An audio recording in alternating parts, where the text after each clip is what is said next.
வடைச்சட்டி வச்சுட்டு ஒரு ஸ்பூன் எண்ணெய் ஊற்றிட்டு அரிசியை போட்டு லேசாக ஒரு வணக்கணும். அரிசி எடுத்து எல்லாம் போட்டுருவோம். இதுக்கு தேவையான தண்ணி ஊற்றலாம். ஒரு உலக்கு 1.25 உலக்கு அரிசினா 2.5 உலக்கு தண்ணி. சிம்பிளாக 2 சம்பு மூடி வச்சுருவோம். 2 விசில் வந்துட்டோம். இப்போ மூடி வச்சு போயிடுச்சான்னு பார்க்கலாம்.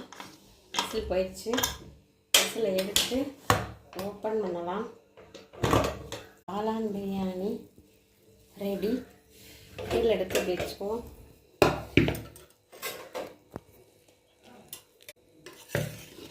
நல்லா வெந்திருக்கு எல்லாமே.